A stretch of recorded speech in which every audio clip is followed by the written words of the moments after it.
Hey guys, I have tried to make this video several times and it just keeps getting really long and stretched out, so let me try to be brief. There will be a couple links below. As you all know, the National Defense Authorization Act is still pending, but it's probably going to be passed because it's the National Defense Authorization Act. Because if we don't pass that, the troops are going to starve and not have guns, and we got to declare war on America with it. It's the easiest way. It's probably going to pass. The president said he's going to veto it. Maybe he will, maybe he won't. This is the kicker. Occupy Wall Street, by at least via Alexander Higgins' blog, has now been declared a terrorist organization. So, to every one of you occupiers, welcome now to the same category that the Tea Party, militia groups, three percenters, oath keepers, and I can't tell you. I saw when I was a soldier, I saw a list of what they call terror organizations. Now it's huge. Essentially, all you have to do is disagree with the government. Even Christians are now wrapped in it. So, welcome Occupy Wall Street. You just joined the majority of America and becoming terrorists. I don't know that it's an absolute or that his blog is right, but it just seems to be par for the course and makes a lot of sense.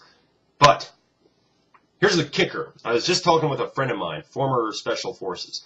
For those of you that don't know, I was a member of Army Psychological Warfare for a period of about 5 years in the Army Reserve, and I served a tour in Afghanistan. As such, it was a privilege to do so because I got to work with the best of the best. And I didn't have to go through a whole lot of training in order to do it, but I got to work with Special Forces, with Navy SEALs, with Army Rangers, with Air Force parajumpers, and you just go down the list. FBI, OGA, CIA, got to work with all of them at some point. So this is what my buddy tells me. He says an acquaintance of his at Fort Lewis, Washington, well, there's been a lot of talk amongst these Special Forces teams, a lot of talk. And it's been about Osama bin Laden and his killing. Now, if you're like me, you know that Osama bin Laden has already been dead and nobody killed him because he wasn't alive to kill in the first place. You also know that dumping his body in the ocean was not in proper accordance with Muslim law or tradition. And the story the federal government told us changed 4 times. So they've been having a lot of discussion amongst themselves and with Navy SEALs and et cetera, trying to figure out what actually went down. Why is this big lie being told? And the thing that my friend is telling me, and it's hearsay, but it's a good source, he's telling me that, they're all realizing this giant lie, this has some play. There's a reason they told this giant lie. Since it was a giant lie, they're just reaching out there trying to figure out why. And what I really like to hear is this. These special operators are very, very smart. You don't even get considered to go in unless you have basically an intelligence score of about 90%. And when I say 90%, I mean that means 1 in 10 people on the planet generally might be smarter than you. Outside of that, you're smarter than 9 out of 10. That's what it takes just to be considered. So these very smart people are reaching out and trying to find answers, and because they're trying to find answers based on a big lie, there are none. So guess which direction they've all started to go? They all started looking back to the beginning of this whole war on terror, the war in Afghanistan, the war in Iraq, the war in Yemen, the war in Libya. The now operators in Uganda at the foothills of Ethiopia. They want to know why. But where did it all start? It all started on 9/11. And any smart person, especially somebody that's smarter than 90% of the people around them, can look back now on the evidence because Niels Harrit of Copenhagen University has a peer-reviewed paper, scientific fact, that nanothermate that's only made by 2 companies in the United States was found in every single sample of the dust in the buildings. Architects and engineers for 9/11 truth just keeps getting bigger and has mathematical, scientific fact that the entire story is a lie. So these very smart people are starting to look back that direction and realize it was a big lie. Now, I brought up the FEMA camps and Occupy Wall Street for a reason, because there is concern that the federal government's going to come out and try to round you up at some point if you disagree, lock you in a camp and do this the same way Hitler and Stalin, and this has been done over and over and over again. It would just be history repeating itself. But one, if you have firearms, and if you're watching this channel, you probably do, are you going to go with them meekly, or are you going to open fire and empty the entire magazine, reload if possible, and keep emptying? Probably you're going to go with that because, hell, you don't have any option if you're about to be dragged off to a detention camp, right? They might kill you there. It's defense of your own life and freedom. You have every right to it. Even biblically, man comes into your house, kill that man. So you've got that. These special operators, the Special Forces, Special Operations was created by John F. Kennedy. John F. Kennedy, if you've listened to his speeches, knew something was up. He did talk about a grand conspiracy, and he did not say it was communism. He knew what was going on. John F. Kennedy created special forces, Navy SEALs, all these special operations units. So he also has a directive that goes from one team sergeant to the next to the next. Only the enlisted guys, not the officers. And that directive is simple. If the federal government goes rogue, every enlisted team sergeant, the man in charge, must have a plan.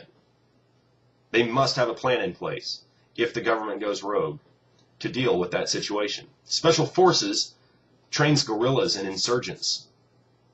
And if they decide that the federal government's gone rogue, they're going to be all over this country training you and I how to fight back and restore our Constitution, I suppose, because obviously it's been gutted.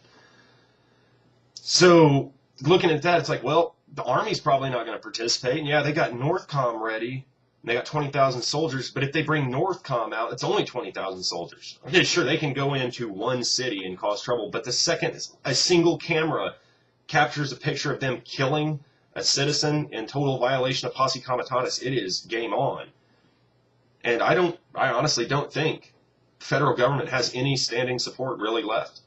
I honestly can see the whole country starting to just fracture under all the bullshit and the lies and the bad economy. You know, they're saying 8.6% unemployment now because they dumped a whole shitload of people off the unemployment rolls, not because they added any jobs. And they kind of did that right in our face. And, you know, Fast and Furious, it's not a conspiracy theory anymore that we deliberately sold firearms to Mexican drug cartels so that they could later use it as an agenda to take our weapon rights away to protect Mexico. And it's even coming to light that DEA is laundering drug money for the cartels. So for what, the third time in the last 30 years, the federal government's getting caught handling drug money? No big surprise. The thing is, it's coming as a surprise to a lot of people that this is how bad it really is. The whole thing's fracturing. I don't know where it's going to go from here, but I can tell you right now, they can activate 600 FEMA camps. They can try to get the military ready, but they're losing. They are losing their support base based on their lies. And hey, congratulations, America. There hasn't been any ridiculous uprising. Occupy Wall Street has done a really good job of not losing their shit. The Tea Party did a good job. Everyone's been doing, you know, the Martin Luther King passive resistance. It seems to be working. And the federal government's scared. They're trying to turn Americans against Americans in order to protect themselves and I suppose bring about this whole New World Order. But the whole thing seems to be falling apart at the seams. I will tell you this, if anyone is ever going to round Americans up, lock them in detention centers, and start terminating them, the only, and I mean this, the only force in the world I see possible to come in here and do exactly that is the Chinese army. And that's it. That's the only organization I see in the entire world, but getting them here is going to be a bitch.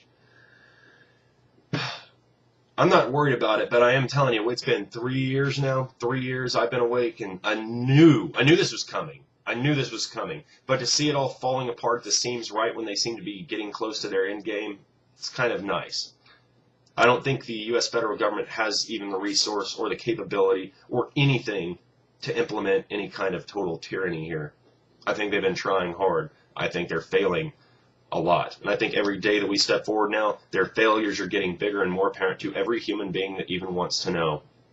So, I don't know what's going to happen. I really don't. But, you know, gold guns, getaway plan, as Gerald Celente always says. But I wouldn't be near any big cities at all. It's not the government I'm going to be worried about. It's going to be the gangsters. The gangsters are armed. They're going to come out. They're going to come get what they think is theirs or what they just decide is theirs. It's the only place I wouldn't want to be is near a big city full of gangsters. Wouldn't want to be there. I don't know what's going to come of all of this, but I can tell you right now that when I'm hearing legitimate stories about, you know, some of the most elite operators raising some very, very big and important questions about our own government and the validity of the information it's providing and what they're really doing, the federal government has a major problem when that starts to happen. So I don't know where this is all going to go. I really don't, but we will find out. But I'll make one little prediction. My thought, if you see U.S. Army NORTHCOM get marched out to start putting down the Occupy Wall Street protests, you know, when the federal government marched their army into Washington, D.C., it was legal because Washington, D.C. is a federal territory. When the Penn State shootings happened, it was Pennsylvania National Guard. It was legal for them to open fire on the students. It was not a good thing, but what I'm saying is it wasn't in violation of posse comitatus. Neither one of them was. They were horrible things. But if they marched a federal army out, active duty soldiers, and you see them kill or seriously injure one protester, you're going to start to witness the shit hitting the fan and splaying the room. So I will go ahead and shut it up here. I'll talk with you guys later, and some of the links for that information are below. Take care.